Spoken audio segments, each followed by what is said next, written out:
রাত তখন ঠিক 11:32। গণেশচন্দ্র এভিনিউ সংলগ্ন গুদাম ঘরটার ভেতরে এক ফোঁটা আলো নেই। বাইরে থেকে দেখলে মনে হবে বহুদিন ধরে পরিত্যক্ত। শহরের স্মৃতি থেকে মুছে যাওয়া আরেকটি মৃত কাঠামো।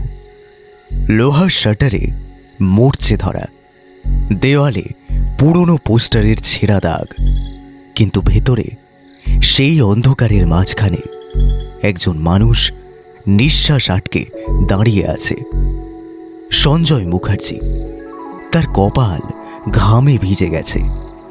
ঘামটা গড়িয়ে পড়ছে না, চামড়ায় লেগে আছে যেন।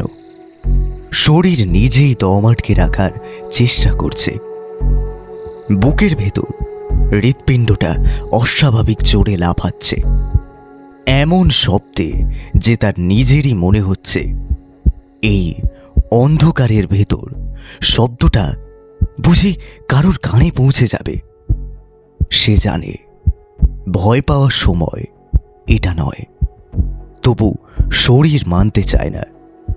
সে আবার ঘড়ির দিকে তাকায়। আর মাত্র 15 মিনিট। তার ডান হাতে একটা ছুরি। ছুরিটা নতুন নয়, বহুবার ধার দেওয়া হয়েছে। ধারের গায়ে সময়ের চিহ্ন আছে, ছোট ছোট আঁচড়, যেগুলো সে চেনে। ওজনটা ঠিকঠাক, ভারীও নয় হালকাও নয়। এমন একটা ভার যেটা হাতে নিলে আঙুল শক্ত হয়ে আসে কিন্তু কাঁপে না। অন্তত আজ কাঁপার কথাও নয়। আজ সে নিজেকে সেই কথা বারবার বলেছে। বাইরে থেকে ভেসে আসছে শহরের স্বাভাবিক শব্দ, গাড়ির টায়ারের ঘর্ষণ, দূরে কোথাও কারুর হেসে ওঠা, হয়তো কোনো চায়ের দোকানে শেষ কাপটা ধোয়া চলছে, হয়তো কেউ বাড়ি ফিরছে। কলকাতা নিজের মতো করেই বেঁচে আছে, নির্লিপ্ত, অজান্তে। কলকাতা জানেই না এই মুহূর্তে একজন মানুষ ঠিক কি করতে চলেছে। সঞ্জয় চোখ বন্ধ করে 1 সেকেন্ড দাঁড়ায়। মেয়ের মুখটা ভেসে ওঠে, তারপর আবার চোখ খুলে অন্ধকারের দিকে তাকায়। এই অন্ধকারটাই আজ তার আশ্রয়, আবার এই অন্ধকারই তার সাক্ষী হবে। ঘড়ির কাঁটা এক চুল এগোলো। আর মাত্র 14 মিনিট। সঞ্জয় চোখ বন্ধ করে একবার গভীর শ্বাস নিল এবং সে নিজেকে বলল, আজই করতে হবে। আজ না করলে আর সুযোগ আসবে না। ঠিক তখনই পেছন থেকে একটি কণ্ঠস্বর ভেসে এলো, খুব নিচু স্বরে। আজ নয়। সঞ্জয় চমকে ঘুরে দাঁড়ালো এবং কিছু বোঝার আগে তার হাত থেকে ছুরিটা মেঝেতে পড়ে গেল। ধাতব শব্দটা গুদাম ঘরের ভেতর অস্বাভাবিক জোরে বেজে উঠল। থামো! সেই কণ্ঠস্বর বলে উঠল। পরের কয়েক সেকেন্ডে যা ঘটল তা আর কেউ দেখেনি, শুধু ছুরির একটুখানি ঝলকানি, একটা দমবদ্ধ করা শব্দ, আর তারপর নীরবতা। রাত 11:47। গণেশচন্দ্র এভিনিউ সংলগ্ন ওই গুদামের সামনে একজন মানুষ রক্তাক্ত অবস্থায় পড়ে আছে। গোটা শহর আর কিছুক্ষণের মধ্যেই জানবে একটা খুন হয়েছে, অথচ কেউ জানবে না যে এই খুনটা করা হয়েছিল আরেকটা খুনকে থামিয়ে দেওয়ার জন্য। কলকাতা শহর রাতে জাগে, কিন্তু সব আলো জ্বলা মানেই যে শহর সজাগ তা নয়। ফেব্রুয়ারির শেষ দিক, শীত প্রায় বিদায় নিয়েছে, কিন্তু তার শেষ ছোঁয়াটা এখনো গায়ে লেগে আছে। বাতাসে হালকা আর্দ্রতা, শরীরে নয় মনে বেশি লাগে। ঘাম হয়, আবার ঠান্ডাও লাগে, ঠিক যেমন এই শহরের রাত আরাম আর অস্বস্তির মাঝখানে ঝুলে থাকে। পার্ক স্ট্রিটের দিকটা এখনো কোলাহল মুখর। রেস্তোরাঁর আলো ঝলমল করছে, গাড়ির হেডলাইট রাস্তা চিরে এগোচ্ছে। কোথাও হাসির শব্দ, কোথাও গ্লাসে বরফের ঠকঠক। সেখানে রাত মানে বিনোদন, রাত মানে আরও একটু জেগে থাকা। মানুষগুলো জানে এই আলোয় তারা নিরাপদ, অন্তত তেমনটাই মনে হয়। কিন্তু একটু ভেতরের দিকে এলেই শহরের মুখ বদলে যায়। মধ্য কলকাতার অলিগলিগুলোয় রাত নামলেই অন্য রকম একটা নীরবতা নামে। দোকানের শাটার নামানো, বাড়ির জানালায় আলো নিভে গেছে, রাস্তার ল্যাম্পপোস্টগুলো ফাঁকা রাস্তার ওপর দীর্ঘ ছায়া ফেলেছে। এখানে শব্দ কম, কিন্তু শূন্যতা বেশি। প্রতিটা পায়ের শব্দ যেন বাড়িয়ে শোনা যায়।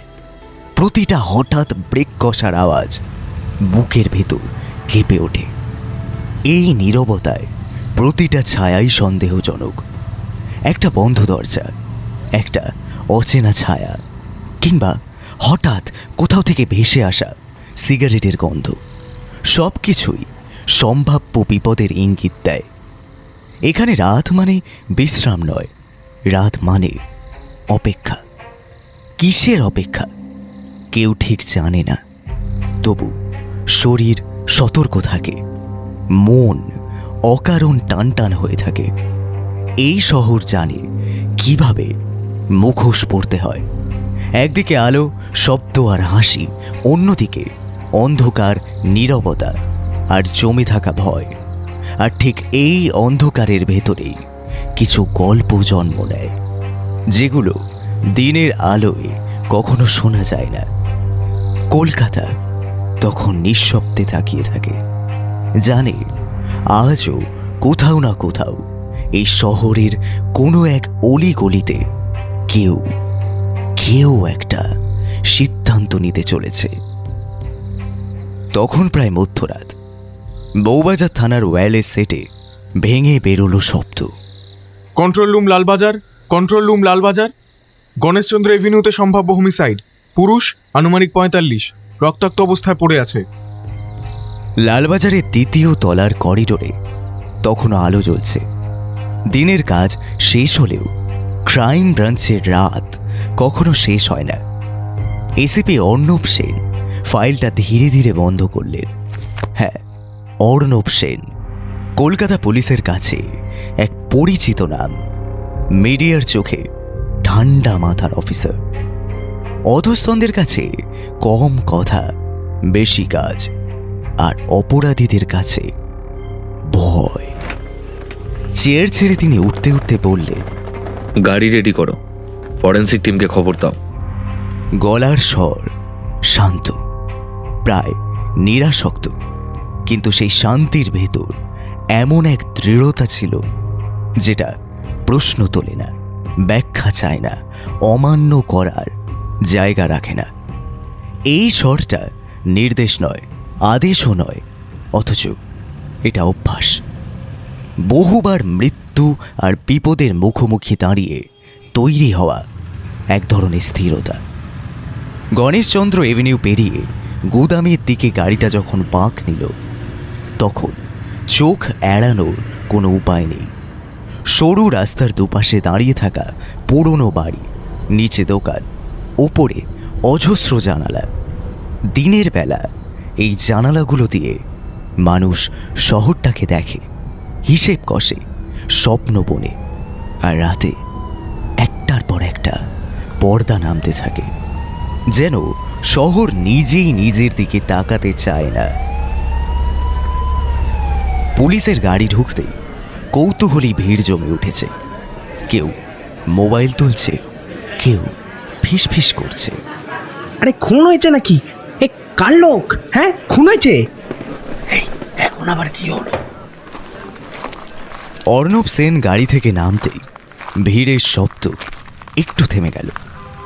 ইউনিফর্মে না থাকলেও তার উপস্থিতিতে একটা শৃঙ্খলা তৈরি হয়।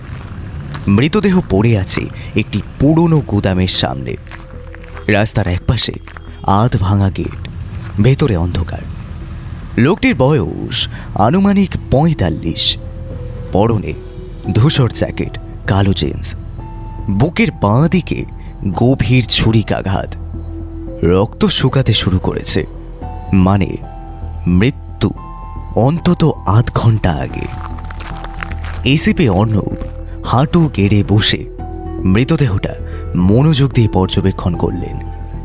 অভিজ্ঞ চোখে তিনি এমন সব খুঁটিনাটি খুঁজে নেন যা অন্যদের চোখ এড়িয়ে যায়।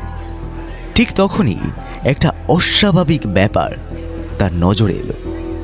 মৃত লোকটির ডান হাত শক্ত করে মুঠো করা, আঙুলগুলো এমনভাবে সেঁটে আছে যেন শেষ মুহূর্তে কিছু আঁকড়ে ধরার চেষ্টা করেছিল সে। অর্ণব গ্লাভস পরে ধীরে ধীরে এগিয়ে এলেন। তিনি জানতেন এই ধরনের মুঠো অনেক সময় শুধু মৃত্যু নয়, একটা বার্তাও ধরে রাখে। আস্তে করে আঙুলগুলো আলাদা করলেন। ভেতরে ছিল এক টুকরো ছেঁড়া কাপড়, ছোট, অনিয়মিত। পরিষ্কার করে দেখলে বোঝা যায় এটা কোনো পুরনো কাপড় নয়, সম্প্রতি ছেঁড়া। রংটা ধূসর আর নীলের মাঝামাঝি, দেখতে যেন কারো জামারই একটা অংশ। অর্ণব চোখ ঘুরিয়ে চারপাশে তাকালেন। সেখানে রক্তের দাগ, ভাঙা জিনিসপত্র, সবকিছু মিলিয়ে একটা অস্বস্তিকর অসম্পূর্ণতা। এই দৃশ্যটা বলে দিচ্ছে এখানে শুধু খুন হয়নি, এখানে একটা লড়াই হয়েছে। তিনি ধীরে ধীরে বললেন, এই খুনটা সাধারণ নয়। নাম জানা গেছে? তার কণ্ঠে উত্তেজনা নেই, কিন্তু প্রশ্নটার ভেতরে ছিল স্পষ্ট সতর্কতা। এই কেসটা সহজ হবে না। বউবাজার থানার ওসি চন্দন ঘোষাল উত্তরে বলল, স্যার, লোকালরা বলছে নাম সঞ্জয় মুখার্জি, আশেপাশে একটা প্রিন্টিং প্রেসে কাজ করত। কোনো শত্রু? না স্যার, তেমন কিছুই জানা যায়নি। শান্ত স্বভাবের লোক বলেই সবাই বলছে এখানে। অর্ণব ঠোঁটের কোণে হালকা একটা হাসি টানলেন। এই শান্ত স্বভাবের গল্প তিনি বহুবার শুনেছেন। যাই হোক, ফরেন্সিক টিম কাজ শুরু করেছে। ফটোগ্রাফার ক্লিক করছে, চারপাশে কর্ডন। আর ঠিক তখনই এক কনস্টেবল এগিয়ে এসে বলল, স্যার একটু এদিকে দেখবেন। সে একটা সিসিটিভি ক্যামেরার দিকে ইশারা করল। গুদামের গেটের ওপরে আধ ভাঙা একটা ক্যামেরা। কাজ করছে? হ্যাঁ স্যার, মালিক বলছে আজ সন্ধে পর্যন্ত অন ছিল। ফুটেজ সিজ করো এক্ষুনি। অর্ণব সোজা হয়ে দাঁড়ালেন। এদিকে রাত বাড়ছে, মরদেহ তুলে নিয়ে যাওয়া হয়েছে। সাদা চাদরের নিচে ঢেকে দেওয়া শরীরটা যখন স্ট্রেচারে করে বেরিয়ে গেল, তখন চারপাশের মানুষগুলো এক মুহূর্তের জন্য চুপ করে রইল। তারপর ধীরে ধীরে ভিড় পাতলা হতে শুরু করল। কৌতূহল মিটেছে, ভয়ের তাড়না কমেছে। এবার সবাই নিজের নিজের ঘরে ফিরবে। রাস্তাটা আবার নিজের মতো করে নিঃশ্বাস নিতে শুরু করল। পুলিশের ব্যারিকেড সরছে, লাল নীল আলোগুলো নিভে যাচ্ছে। আশেপাশের বাড়িগুলোয় জানালা বন্ধ হচ্ছে একে একে। শহরটা আবার অন্ধকারে ঢুকে পড়ছে, যেন কিছুই ঘটেনি। কিন্তু অর্ণব সেনের ভেতরে কোনো কিছুই থামছে না। তিনি ঘটনাস্থলের মাঝখানে দাঁড়িয়ে রইলেন। চোখে ভাসছে রক্তের দাগ আর সেই ছেঁড়া কাপড়ের টুকরোটার কথা, যেটা এখন প্রমাণ হিসেবে ব্যাগে ভরা। সবকিছু ঠিকঠাক নিয়ম মাফিক, তবু কোথাও একটা ফাঁক থেকে যাচ্ছে। তার মাথার ভেতর একটাই প্রশ্ন ঘুরছে অবিরাম, নির্দয়ভাবে, কেন এই খুন?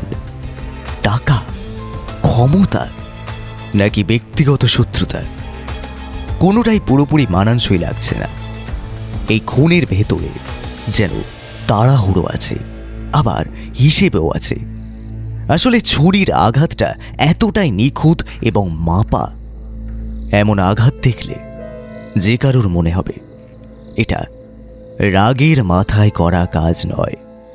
এখানে উত্তেজনার কোনো চিহ্ন নেই, নেই হাত কাঁপার ভুল। কিন্তু আবার একে পুরোপুরি পেশাদার খুনও বলা যায় না, কারণ পেশাদার হলে সে ঘটনাস্থলে নিজের অস্তিত্বের অঙ্গ হিসেবে ওই ছেঁড়া কাপড়ের টুকরোটা রেখে যেত না। অর্ণব ধীরে ধীরে শ্বাস নিলেন। এই সংশয়ের মানে এটাই দাঁড়ায় যে এই কেস এখানেই শেষ হচ্ছে না। নিজের মনে তাই বিড়বিড় করতে করতে তিনি মোবাইল বের করে ডায়াল করলেন লালবাজারে। হ্যালো, আগামী 24 ঘন্টায় শহরে কোনো বড় ঘটনা রিপোর্ট হয়েছে কিনা খোঁজ নাও। কোনো হুমকি, কোনো টার্গেট, সব কিছু। ফোন কেটে তিনি একবার আকাশের দিকে তাকালেন। কলকাতার আকাশে আলো কম, তারাদের দেখা নেই বললেই চলে। কিন্তু অর্ণব জানতেন এই খুনটা শুধু একটি মৃত্যু নয়, এটা কারোর পরিকল্পনার মাঝখানে ঢুকে পড়া এক রক্তাক্ত ছেদ চিহ্ন। এবং সেই পরিকল্পনা এখনো থামেনি। রাত তখন প্রায় 2টো।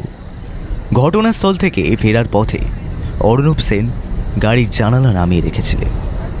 ঠান্ডা হাওয়ার ঝাপটা মুখে এসে লাগছে, একটু স্বস্তি দেওয়ার মতো, আবার একটু জাগিয়ে রাখার মতো। শহরের রাস্তাগুলো প্রায় ফাঁকা। মাঝে মাঝে দু একটা ট্রাক কিংবা নাইট পেট্রোলের গাড়ি চুপচাপ পাশ কাটিয়ে চলে যাচ্ছে। সিগন্যালগুলো অকারণ লাল হয়ে জ্বলছে, যেন কারোর অপেক্ষায়। কিন্তু বাইরের এই ঠান্ডা হাওয়া মাথার ভেতরের উত্তাপ কমাতে পারছে না। অর্ণবের মনের ভেতর প্রশ্নগুলো একটার পর একটা ধাক্কা দিচ্ছে। ছেঁড়া কাপড়ের টুকরোটা, মরদেহের শক্ত হয়ে থাকা মুঠো, ঘটনাস্থলে অস্বস্তিকর তাড়াহুড়ো, সব মিলিয়ে কোথাও একটা হিসেব গড়মিল। এই খুনটা কাউকে দেখানোর জন্য নয়, আবার লুকানোরও চেষ্টা নয়, যেন কাউকে থামাতে গিয়ে অন্য কিছু ঘটে গেছে। তিনি জানালার বাইরে তাকালেন। রাস্তার ধারে ঘুমিয়ে থাকা কুকুর, বন্ধ দোকানের শাটার, দূরের কোনো বাড়িতে জ্বলে থাকা একটা মাত্র আলো। আসলে এই শহর ঘুমায় না, শুধু চোখ বন্ধ করে রাখে। লালবাজার পৌঁছানোর আগেই তিনি জিজ্ঞাসা করলেন, ডেড বডির পকেট সার্চ করে আর কিছু পাওয়া গেছে? পেছনের সিটে বসা সাব ইন্সপেক্টর রাহুল ফাইল খুলল। স্যার, ওয়ালেট ছিল আর আধার কার্ড ছিল ওতে। নাম হলো সঞ্জয় মুখার্জি, ঠিকানা 22A রাজকৃষ্ণ পাল লেন, বউবাজার। অর্ণব চোখ বন্ধ করলেন এক মুহূর্ত, তারপর তিনি চোখ খুলে তাকিয়ে বললেন, লোকাল ঠিকানা মানে পরিবার কাছেই। আচ্ছা, পরিবারের কাউকে খবর দেওয়া হয়েছে? না স্যার, আমরা আপনার নির্দেশের অপেক্ষাতেই ছিলাম। এখনই যাও, বাট বি কেয়ারফুল। এটা শুধু খবর দেওয়ার কাজ নয়, এটা তদন্তের প্রথম ধাপ। গলা নামিয়ে অর্ণব বললেন, রাজকৃষ্ণ পাল লেনের রাত মানে বউবাজারের চিরাচরিত ছবি। সংকীর্ণ রাস্তা, ঝুলে থাকা তার, বন্ধ দোকানের শাটার, আর 3 তলা পুরনো বাড়ির সারি। পুলিশের জিপ ঢুকতেই জানালার পর্দা নড়ে উঠল। 22A নাম্বার বাড়িটা চিনতে অসুবিধা হলো না। দরজার সামনে একজোড়া পুরনো চপ্পল, ভেতরে আলো জ্বলছে।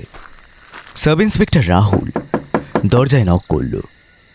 একবার, দুবার, কিন্তু কোনো শব্দ নেই। তবে তৃতীয়বার নক করতেই ভেতর থেকে এক নারী কণ্ঠ ভেসে এলো। কে? পুলিশ, দরজা খুলুন ম্যাডাম। এরপর কয়েক সেকেন্ড নিস্তব্ধতা। ধীরে ধীরে দরজার ছিটকিনি খুলল এবং দরজার সামনে তখন এসে দাঁড়ালেন মালবিকা মুখার্জি। চোখে বিস্ময় নয়, ভয়। কিছু হয়েছে? তিনি প্রশ্ন করলেন, কিন্তু গলার স্বর বলছে তিনি উত্তরটা আন্দাজ করে ফেলেছেন। রাহুল এক পা এগিয়ে এসে বলল, আপনি কি সঞ্জয় মুখার্জির স্ত্রী? মালবিকার ঠোঁট কেঁপে উঠল। তিনি মাথা নাড়লেন এবং সঙ্গে সঙ্গে রাহুল বলে উঠল, আমাদের সঙ্গে একটু আসতে হবে, লালবাজার। কেন? এই প্রশ্নটা করার সময় মালবিকার চোখ অন্যদিকে সরে গেল। রাহুল 1 সেকেন্ড থামল।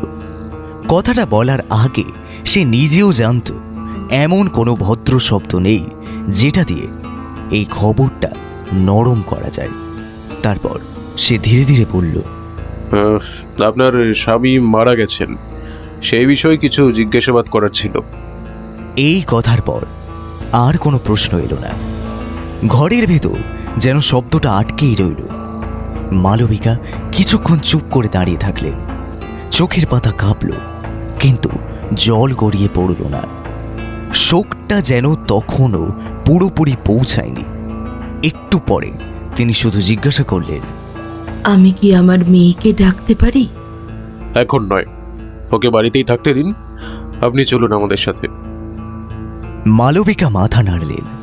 কোনো প্রতিবাদ নেই, কোনো আর্তনাদ নেই, শুধু এক ধরনের নিঃশব্দ মেনে নেওয়া, যেটা আরও ভারী হয়ে ঘরে ছড়িয়ে পড়ল। কিন্তু তাকে লালবাজারে নিয়ে যাওয়ার জন্য ভোরের আলো ফোটা অবধি অপেক্ষা করতে হলো। রাতের অন্ধকারে যেমন তাড়াহুড়ো নেই, তেমনি আইনও নিজের সময় নেয়।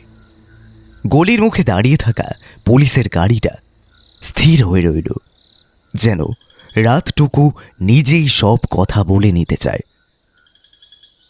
ভোরের দিকে আকাশের রং বদলাতে শুরু করল। কালো থেকে ধূসর, ধূসর থেকে ফিকে নীল। সেই আলোতেই সব কিছু আরো স্পষ্ট হয়ে উঠল। মুখগুলো, চোখের ক্লান্তি, চারপাশের নীরব উত্তেজনা। ঠিক সেই সময় তাকে লালবাজারের জরুরি তলবে নিয়ে আসা হলো।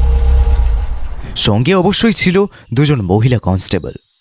আর ভোরের সেই আলোয় লালবাজারের পথে শুরু হলো আরেকটা নতুন অধ্যায়। গাড়িতে মালবিকা চুপ করেই বসেছিলেন। জানালার বাইরে তাকিয়েছিলেন অনেকক্ষণ, কিন্তু আসলে কি দেখছেন তা বোঝা যাচ্ছিল না। চোখের জল নেই, ঠোঁট কাঁপছে না, কোনো প্রশ্নও নেই। যেন সব অনুভূতি কোথাও ভেতরে গিয়ে জমাট বেঁধে আছে। সাব ইন্সপেক্টর রাহুল জানত এই নীরবতাই সবচেয়ে ভয়ঙ্কর। যারা সঙ্গে সঙ্গে ভেঙে পড়ে তারা অন্তত কিছুটা হালকা হয়, কিন্তু যাদের মুখে কোনো শব্দ নেই তাদের মাথার ভেতরে অনেক কিছু চলে। যাই হোক, লালবাজার পৌঁছাতেই রাতের নিস্তব্ধতা আর পুলিশের চিরাচরিত তৎপরতা একে অন্যের সঙ্গে ধাক্কা খেল।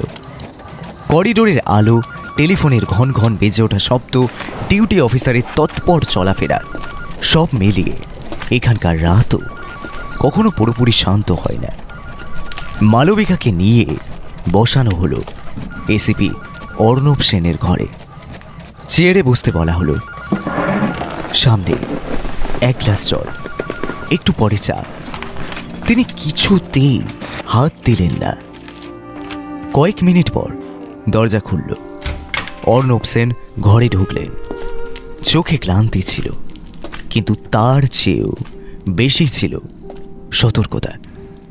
তিনি একবার মালবিকার দিকে তাকালেন। কোনো তাড়াহুড়ো নেই, কোনো আগ্রাসন নেই, শুধু একজন তদন্তকারী অফিসারের মাপা দৃষ্টি। চেয়ারে বসার আগে অর্ণব বললেন, আমি এসিপি অর্ণব সেন। তারপর একটু থেমে বললেন, আপনি নিশ্চয়ই বুঝতে পারছেন আমরা আপনাকে কেন ডেকেছি।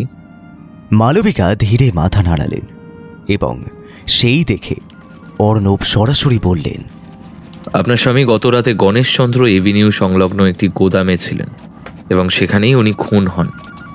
মালবিকা চোখ বন্ধ করলেন, 2 হাত শক্ত করে মুঠো করলেন, যেন শরীরের ভেতর উঠে আসা ঢেউটাকে চেপে ধরার চেষ্টা করছেন। শ্বাসটা একটু ভারী হয়ে এলো, কিন্তু তিনি ভাঙলেন না, ভাঙতে চানও না, এটা স্পষ্ট।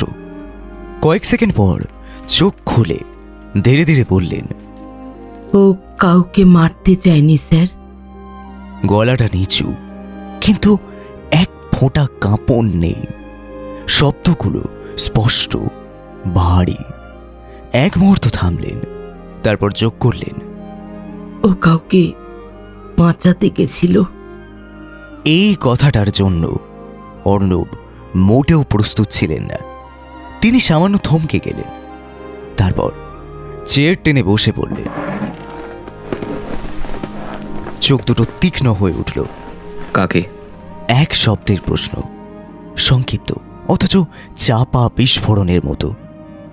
মালবিকা ধীরে মুখ তুললেন। চোখে জল নেই, ভয় নেই, শুধু আছে এক রাশ দৃঢ়তা। তিনি বললেন, আমাদের মেয়ে রীতিকাকে। ঘরের বাতাস তখন ভারী হয়ে উঠল। অর্ণব বুঝলেন, এই তদন্ত এখন আর শুধু একটা খুনের নয়। তাই তিনি ধীরে ধীরে বললেন, একটা একটা করে বলুন মালবিকা, আপনি যা জানেন সব কিছু। মালবিকা শ্বাস নিলেন, ধীরে ধীরে শুরু করলেন বলা। 3 মাস ধরে ও খুব ভয় পাচ্ছিল। কেউ ওকে ফলো করছিল, মেসেজ পাঠাতো, বলতো একদিন চুপ করিয়ে দেবে। আপনারা পুলিশের কাছে আসেননি কেন? মালবিকার ঠোঁটে এক চিলতে তিক্ত হাসি ফুটে উঠল। সেই হাসিতে আনন্দের লেশমাত্র নেই, আছে অভিজ্ঞতা থেকে জন্ম নেওয়া হতাশা। তিনি ধীরে বললেন, কারণ হুমকিটা যাদের কাছ থেকে আসতো তারা অতি শক্তিশালী। একটু থামলেন, চোখের দৃষ্টি নেমে গেল টেবিলের কোণে। তারপর আরও স্পষ্ট করে যোগ করলেন, আর সঞ্জয় বিশ্বাস করত সব সমস্যার সমাধান পুলিশের হাতে তুলে দিলে মানুষ বাঁচে না। অর্ণব কিছু বললেন না। আসলে তিনি বুঝে গেছেন, এই বিশ্বাসটাই গতকাল রাতে একজন মানুষকে ছুরি ধরতে বাধ্য করেছে। আর সেই একই বিশ্বাস অচেনা পরিস্থিতির চাপে একজন মানুষকে খুনি বানিয়ে দিয়েছে।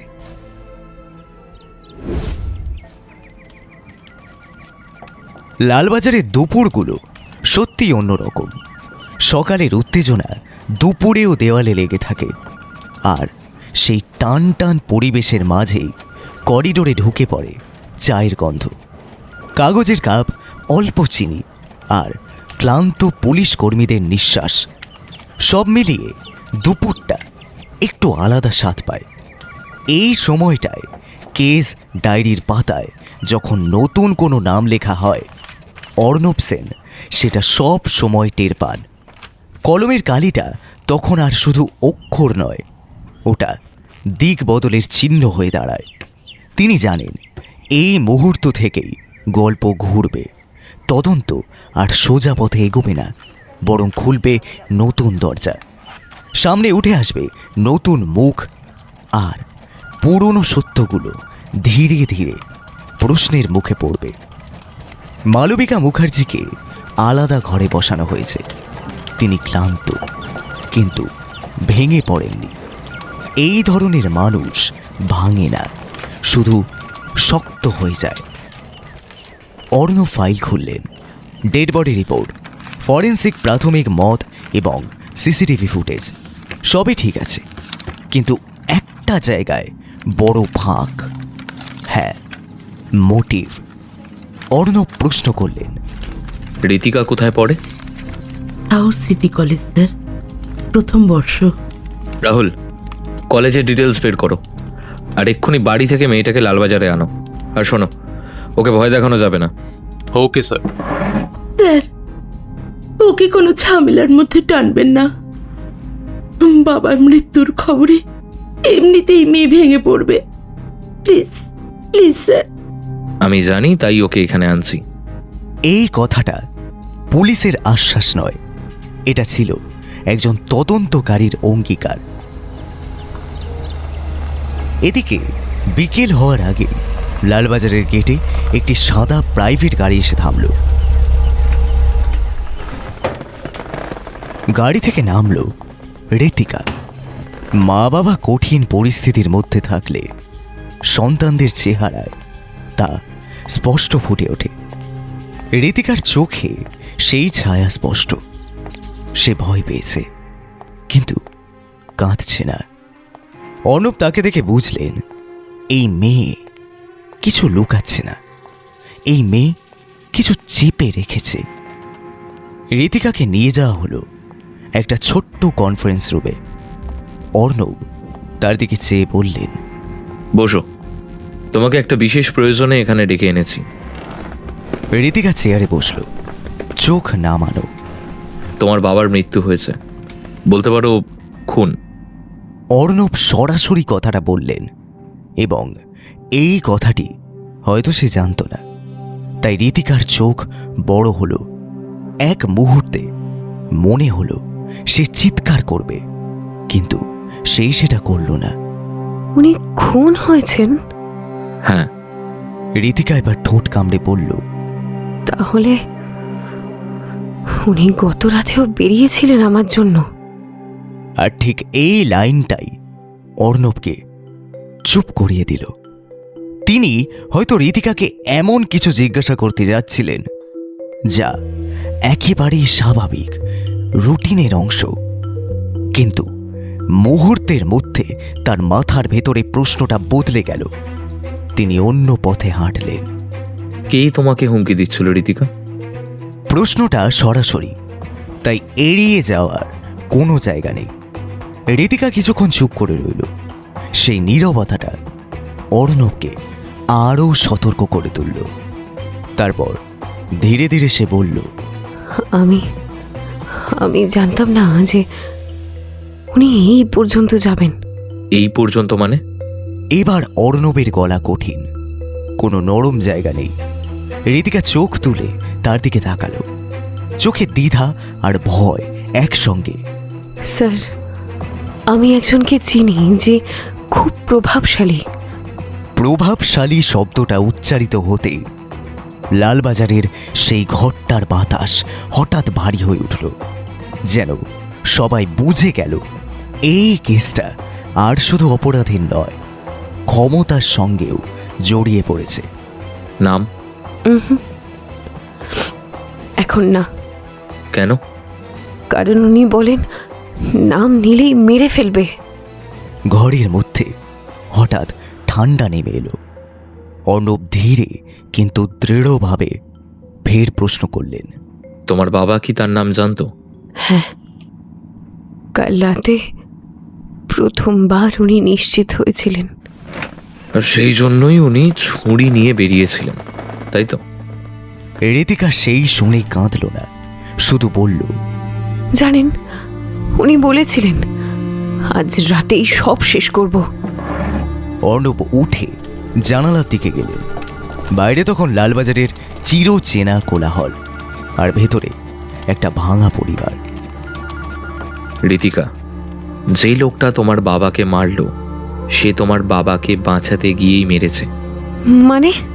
মানে তোমার বাবা গতকাল কাউকে মারতে গেছিল, আর সেই লোকটা সেটা থামিয়েছে। তাহলে খুনি খারাপ লোক নয়? আইনের চোখে খারাপ, কিন্তু মানুষ হিসাবে আমরা এখনো জানি না। তোমার বাবা যে লোকটাকে মারতে যাচ্ছিল তার নামটা এবার বলো। ঋতিকা চোখ বন্ধ করল। একটা নাম বললেই হয়তো সে আবার হুমকির অন্ধকারে ঢুকে পড়বে, আবার না বললে আরেকটা মৃত্যু অনিবার্য হয়ে উঠতে পারে। সুতরাং এই দুটো আশঙ্কার মাঝখানে কয়েক সেকেন্ড দাঁড়িয়ে থেকে সে ধীরে ধীরে চোখ খুলল, গলাটা শক্ত করে বলল, হরিত্র বসু, তিনি আমাদের কলেজের ট্রাস্টি। ঘরের ভেতর তখন আর কেউ কথা বলল না। নীরবতা এতটাই ঘন যে মনে হলো দেওয়ালগুলো পর্যন্ত শুনছে। অর্ণব ধীরে ফাইলটা বন্ধ করলেন। কোনো তাড়াহুড়ো নেই, কোনো নাটকীয় ভঙ্গি নয়, শুধু গভীর উপলব্ধি। তিনি বুঝে গেলেন এই কেসটা এখন আর বউবাজারে আটকে নেই, এটা ঢুকে পড়েছে শহরের ক্ষমতার করিডোরে, যেখানে নামগুলো বন্দুকের থেকেও ভারী এবং সত্য সত্য বলার দাম অনেক বেশি।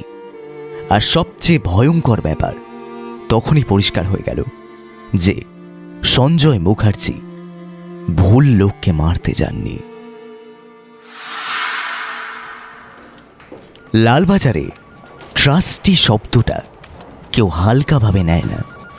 এই শব্দের সঙ্গে অভিজ্ঞতা থেকেই আসে একটা অদৃশ্য ওজন।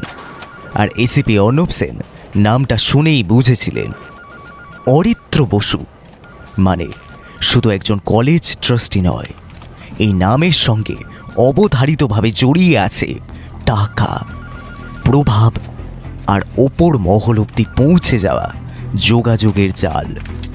তিনি জানতেন এই ধরনের কেসে প্রমাণের আগেই চাপ এসে পড়ে। ফাইল খোলার আগেই ফোন বাজে। খুব ভুল না করলে খুব শিগগিরই তার টেবিলের ফোনটা বেজে উঠবে। তিনি ফাইলটা বন্ধ করে বললেন, রাহুল, বসুর পুরো প্রোফাইলটা চাই, ব্যবসা, রাজনীতি, NGO, college, everything. Sir directly কি ডেকে পাঠাবো একবার? অর্ণব হেসে ফেললেন। হাসিটায় কোনো আমোদ নেই, আছে অভিজ্ঞতার ছাপ। ওদের ডাকতে হয় না রাহুল, তার আগেই পদার্পণ ঘটে। পরদিন দুপুরের মধ্যেই ফাইলটা ভারী হয়ে গেল। অরিত্র বসু, বয়স 50-এর কাছাকাছি, শিক্ষা ট্রাস্টের কর্তা, 2টি কলেজ, 1টি স্কুল, 3টি এনজিও। তার বিরুদ্ধে কোনো এফআইআর নেই, কোনো চার্জশিটও নেই। স্যার লোকটা পরিষ্কার, অন্তত তার কাগজপত্র তাই বলছে। অর্ণব ধীরে ধীরে চোখ তুললেন। দৃষ্টিটা শান্ত, কিন্তু কথাটা ধারালো। রাহুল, যে ফাইল খুব বেশি পরিষ্কার ওটাই সবচেয়ে নোংরা। ঠিক তখনই ফোনটা বেজে উঠল। লালবাজারের ল্যান্ডলাইন। উপাস থেকে মোলায়েম গলা। এসিপি সেন, আমি অরিত্র বসু বলছি। আমি আপনাকে ডাকিনি। আমি জানি অফিসার। অরিত্রবাবু হালকা হাসলেন। সেই হাসিটা অভ্যাসের ক্ষমতার মানুষের হাসি, যেটা দিয়ে অনেক অস্বস্তিকর প্রশ্ন এড়িয়ে যাওয়া যায়। আমি নিজেই ফোন করলাম, আমার নামটা শুনলাম আপনার ফাইলে ঢুকেছে। হে, তাই তো? অর্ণব চেয়ারে হেলান দিয়ে বসলেন। মুখে কোনো তাড়াহুড়ো নেই। নাম নয়, আপনি ঢুকেছেন। এক মুহূর্তের নীরবতা। ফোনের ওপার থেকে নিঃশ্বাসের শব্দ স্পষ্ট শোনা গেল। তারপর অরিত্রবাবু বললেন, আমি এখনই লালবাজারে আসছি, আমার আইনজীবীর সঙ্গে থাকবে। আইনজীবী থাকুক, তাতে কোনো সমস্যা নেই, কিন্তু সত্যিটা একাই আসবে। লাইন কেটে গেল। অর্ণব ফোনটা নামিয়ে রাখলেন। তিনি জানতেন এই কথোপকথনের পর খেলাটা আর আগের জায়গায় নেই। বিকেল 4টে নাগাদ লালবাজারের গেটে কালো BMW এসে থামল। অরিত্র বসু নামলেন। পরনে ধূসর স্যুট আর মুখে এমন হাসি যেন তিনি কোনো সভায় আসছেন। লালবাজারের মতো স্থানে নয়। অর্ণব ঘরে ঢুকতেই অরিত্রবাবু দাঁড়িয়ে পড়লেন। তিনি হাত বাড়ালেন। এসিপি সেন, আপনার সঙ্গে দেখা হয়ে ভালো লাগলো। অর্ণব হাত মেলালেন না। এক পলক সেই বাড়ানো হাতের দিকে তাকিয়ে শান্ত গলায় বললেন, বসুন। হাত মেলানোর দরকার নেই, এখানে হাত খুলতে হয়। 1 সেকেন্ডের জন্য অরিত্রবাবুর হাসিটা জমে গেল। তারপর ঠোঁটের কোণে আবার হালকা হাসি রেখে তিনি চেয়ারে বসলেন। তার পাশেই বসে পড়লেন তার আইনজীবী, ফাইল খুলে কলম হাতে প্রস্তুত। অরিত্রবাবু গলা খাঁকড়ি দিয়ে বললেন, আমার বিরুদ্ধে অভিযোগ? অর্ণব টেবিলের ওপর ফাইলটা খুললেন না, সরাসরি চোখে চোখ রেখে বললেন, অভিযোগ নয়, কিছু প্রশ্ন। আপনি কি সঞ্জয় মুখার্জিকে চিনতেন? ঘরের ভেতরের বাতাস হঠাৎ যেন ভারী হয়ে উঠল। কারণ এই প্রশ্নটার উত্তরই ঠিক করবে এই ঘরটা জেরার ঘর থাকবে নাকি অন্যদিকে মোড় নেবে। অরিত্রবাবু ভেবে বললেন, নামটা চেনা চেনা লাগছে, তা কিন্তু মনে পড়ছে না। লোকটা পরশু রাতে আপনাকে মারতে যাচ্ছিল। পাশ থেকে আইনজীবী নড়ে উঠলেন। অরিত্রবাবু থমকালেন, তারপর বললেন, অদ্ভুত কল্পনা, কিন্তু কারণ কি অফিসার? কারণ আপনি তার মেয়েকে চুপ করাতে চেয়েছিলেন। এই প্রথমবারের মতো অরিত্রবাবুর চোখে বিরক্তি ফুটে উঠল। তবে সে কিছু বলার আগেই তার আইনজীবী বললেন, আপনার কাছে কোনো প্রমাণ আছে? অর্ণব তাকালেন তার দিকে। দৃষ্টিটা স্থির কিন্তু আক্রমণাত্মক নয়, যেন কথার আগেই মানুষটাকে মেপে নিচ্ছেন। তিনি বললেন, এখনো নেই, কিন্তু প্রমাণের অভাবে অনেক কিছুই শুরু হয় আর শেষে জেল হয়। কথাগুলো হুমকি নয়, সতর্কবার্তা। এই ধরনের সতর্কবার্তা অর্ণব সেন শুধু তখনই দেন যখন সামনে থাকা মানুষটা সত্য লুকাচ্ছে অথবা নিজের অজান্তে এমন কিছুর দিকে এগোচ্ছে যেখান থেকে ফেরার রাস্তা নেই। কথাটা শুনে অরিত্রবাবু হঠাৎ হাসলেন। তারপর তিনি শান্ত স্বরে বললেন, এসিপি সেন, আপনি জানেন এই শহরে সবাই সবকিছু বলতে পারে না। আর আপনি জানেন এই শহরে কেউই আইনের বাইরে থাকে না, শুধু কেউ কেউ একটু দেরিতে আসে। কথাটা হয়তো অরিত্রবাবুর মোটেও ভালো লাগেনি।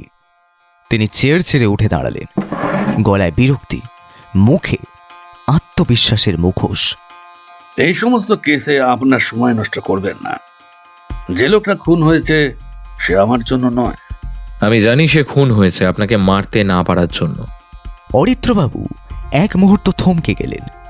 সেই থামাটাই ছিল সবচেয়ে বড় স্বীকারোক্তি। তারপর তিনি দরজার দিকে হাঁটতে হাঁটতে বললেন, আমরা এই নিয়ে আবার কথা বলবো।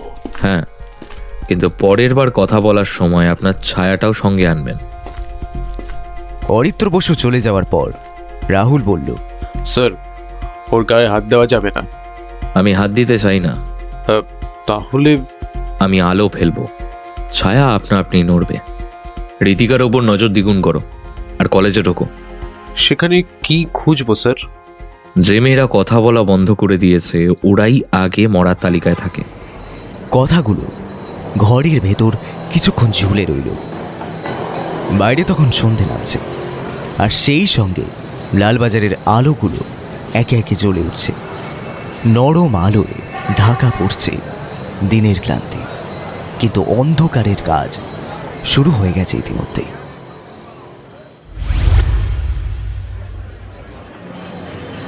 সাউথ সিটি কলেজের গেটটা বাইরে থেকে যতটা ঝকঝকে, ভেতর থেকে ঠিক ততটাই হিসেবি। বড় বড় ব্যানারে লেখা, সেফ ক্যাম্পাস, জিরো টলারেন্স। আর তার নিচ দিয়েই হাঁটতে হাঁটতে অর্ণব সেন ভাবছিলেন, শহরের সবচেয়ে বিপজ্জনক জায়গাগুলো সেই সময় সবচেয়ে পরিষ্কার দেখায়। তিনি ইউনিফর্মে আসেননি, লালবাজারের গাড়িও ঢোকেনি ভেতরে। আসলে ক্ষমতাবান লোকেদের জায়গায় ঢুকতে গেলে পুলিশ কম, মানুষ বেশি হতে হয়। College principal doctor Anirban Chakraborty, তিনি ঘেমে যাচ্ছিলেন। তিনি জোর করে হাসলেন। এসিপি সেন, আপনি আগে জানলে ভালো হতো। আগে জানালে দরজাগুলো বন্ধ হয়ে যেত। আমি খোলা দরজা দেখতে এসেছি ডক্টর চক্রবর্তী। আপনি আপনি কি জানতে চান?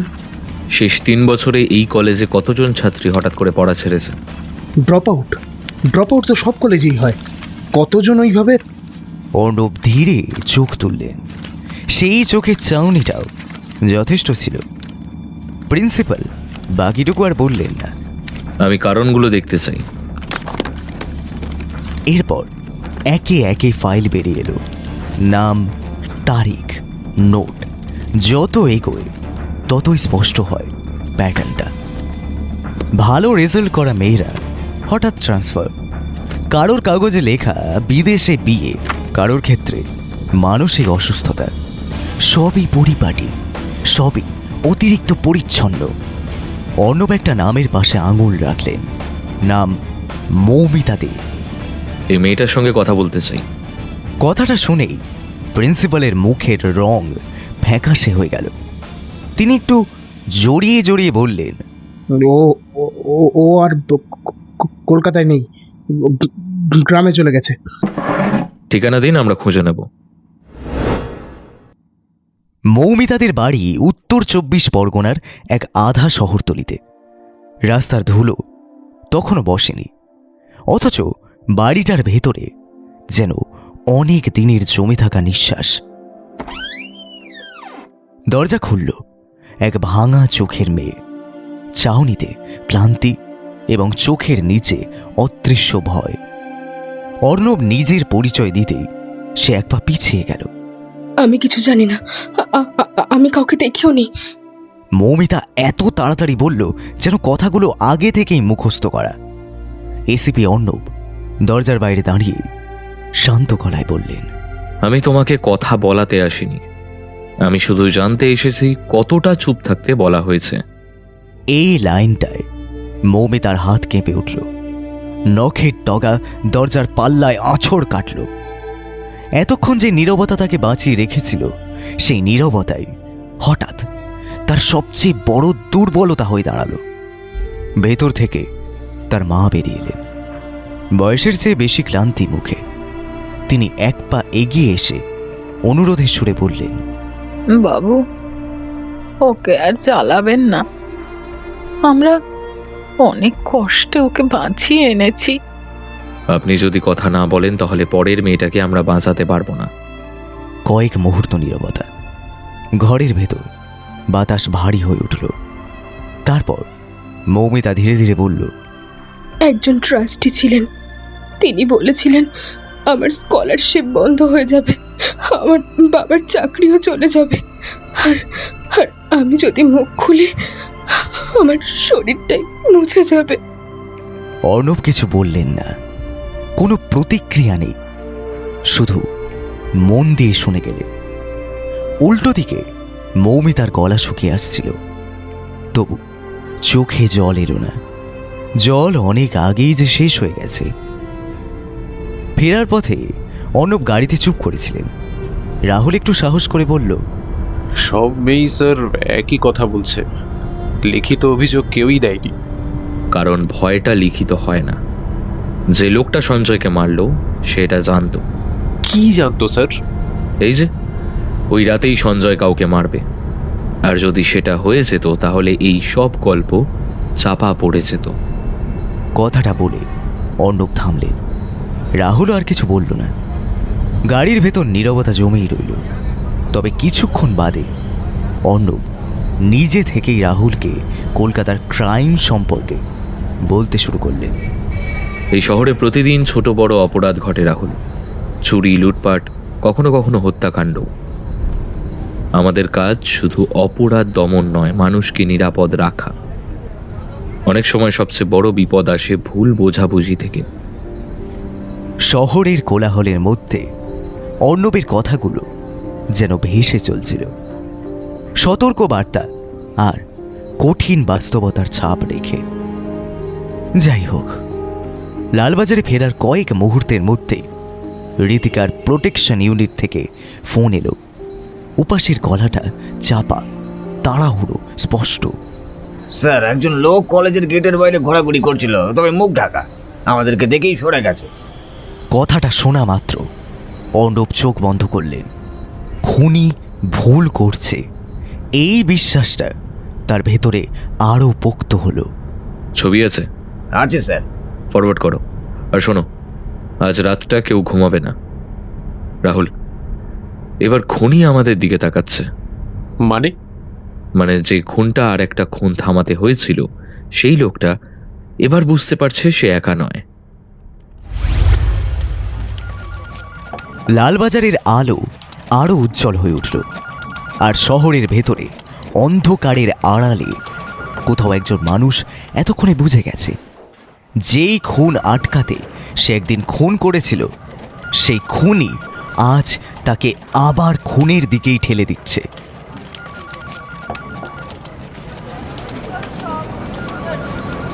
কলকাতার কিছু সন্ধে এমনভাবে নামে যেগুলো শব্দ করে না, চুপচাপ এসে বুকের ওপর বসে পড়ে। শহর তখন নিঃশ্বাস নেয়, অথচ স্বস্তি পায় না। লালবাজারের কন্ট্রোল রুমে মনিটরের নীলচে আলোয় এসিপি অর্ণব সেনের মুখটা আরও কঠিন দেখাচ্ছে। চোখ দুটো স্থির, একাগ্র। স্ক্রিনে ভেসে ওঠা ছবিগুলো যেন শুধু তথ্য নয়, আসন্ন বিপদের ইশারা। সূর্য ডুবে গেছে, আর অর্ণব জানেন এই সময়ের ভেতরেই সবচেয়ে জোরে শব্দ করে অপরাধ। ঋতিকার কলেজের বাইরে ঘোরাঘুরি করা লোকটার ছবি বড় স্ক্রিনে ভেসে উঠেছে। মুখ স্পষ্ট নয়, হুডি পরা। তবে একটা জিনিস পরিষ্কার, যে সে ক্যামেরা জানে। স্যার, এই লোকটা ব্লাইন্ড স্পট ধরেই হাঁটছে। না, ও ব্লাইন্ড স্পট বানাচ্ছে। মানে? এই জায়গাটা দেখো, এখানে ক্যামেরা নেই, কিন্তু ও ঠিক এখানেই দাঁড়িয়েছে। মানে ও কাউকে দেখাতে চাইছে যে এখানে ছিল, তাই তো? একটু পরেই ফোনটা বেজে উঠল। ঋতিকার প্রোটেকশন ইউনিট। স্যার, ও আবার এসেছে, এবার কলেজের পেছনের রাস্তায়। নজরে রাখো, কিন্তু কোনো কনফ্রন্টেশন নয়। আমি যাচ্ছি। ফোন নামেই তিনি উঠে দাঁড়ালেন। রাহুল এক মুহূর্তে থমকে গেল। স্যার, এটা তো একটা ট্র্যাপও হতে পারে।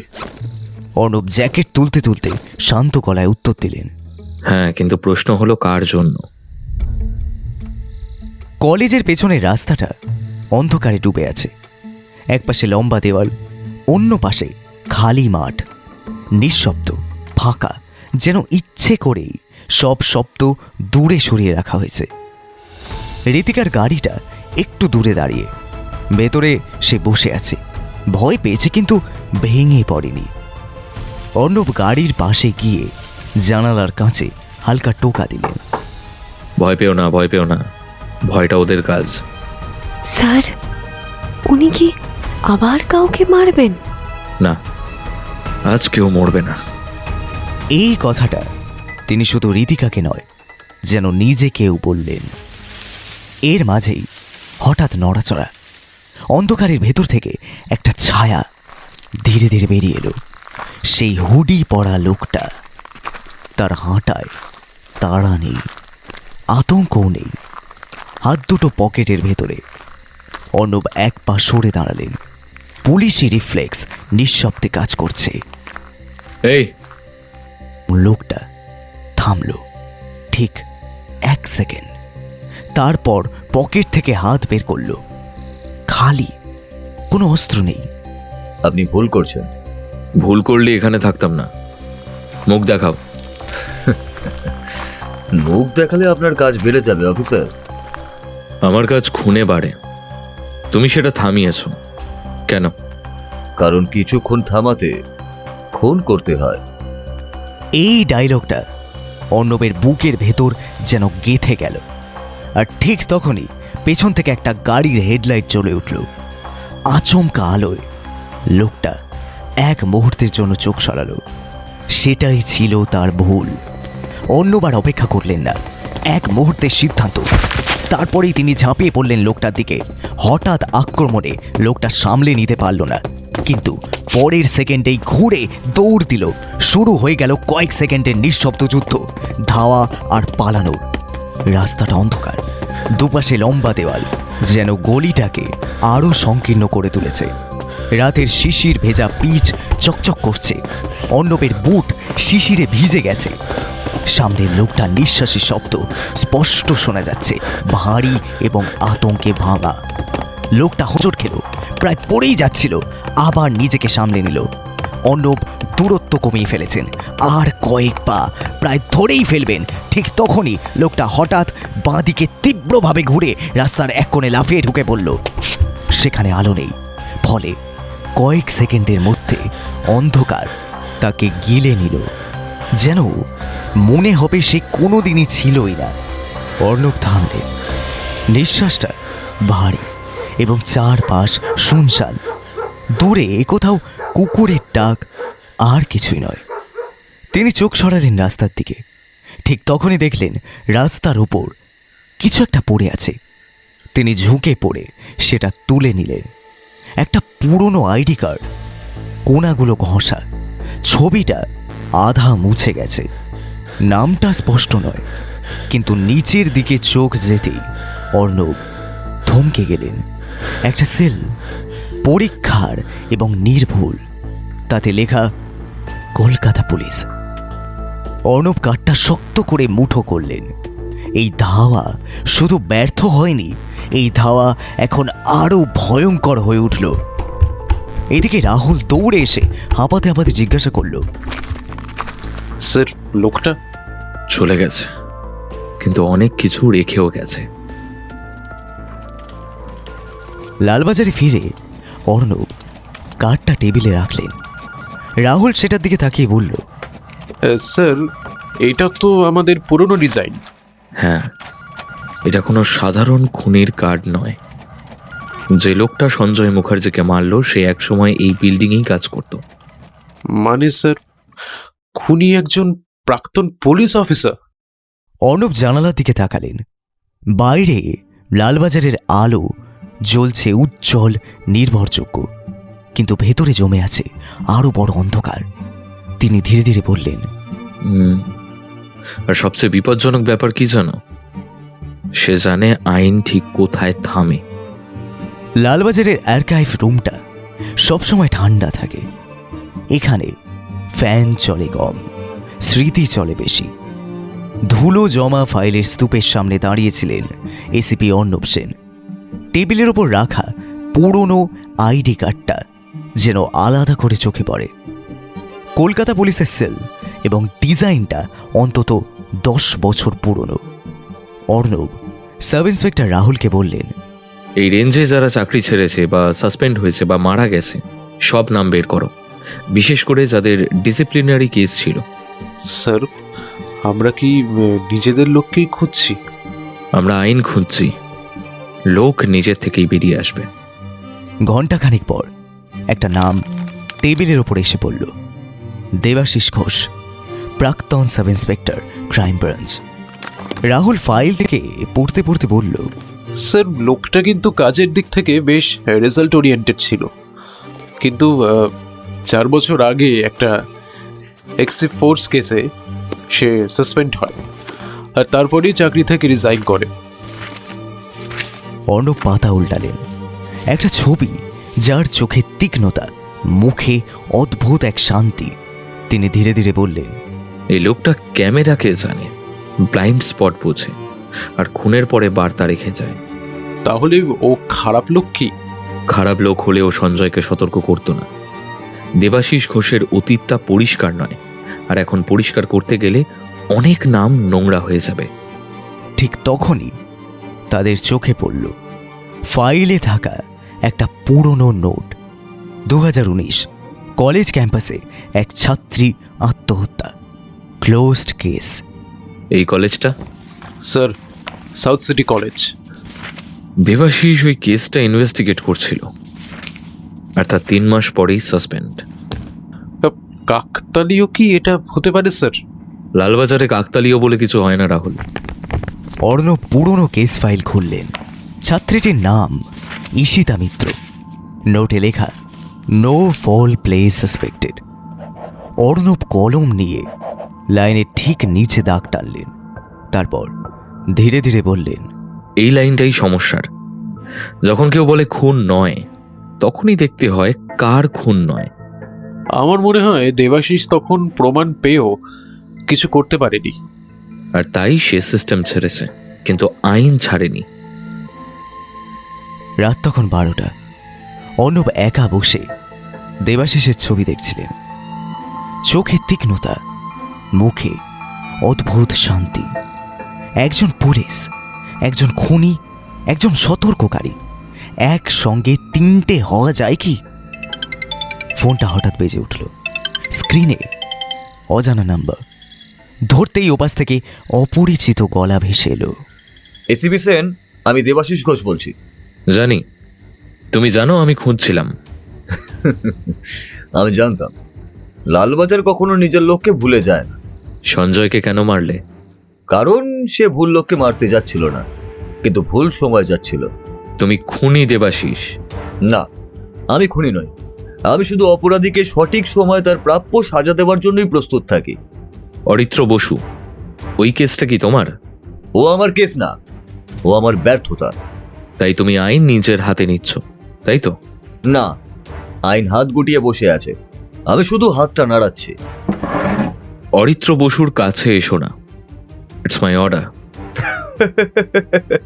আমাকে অর্ডার দিচ্ছে না? আমি রীতিকার মতো মেয়েদের বাঁচাতেই খুন করেছি, আর সেই কারণেই ওদের থামাতে হলে আরো খুন লাগবে। তারপর লাইন কেটে গেল। কিছুক্ষণের মধ্যেই রাহুল দৌড়ে এসে জানালো, স্যার, লোকেশন ট্রেস করা যায়নি। অর্ণব জানালার দিকে তাকালেন। কলকাতা রাতের আলোয় আপাতত শান্ত। দূরে গাড়ির শব্দ, নিচে ছড়িয়ে থাকা হলুদ স্ট্রিট লাইট সবই স্বাভাবিক। কিন্তু তিনি জানতেন এই একই শহরে এখন দুজন পুলিশ হাঁটছে, একজন ব্যাজ পরা, আর একজন ব্যাজ ছাড়া। একজন আইন ধরে রাখতে চায়, আর একজন বিশ্বাস করে আইন দেরি করে।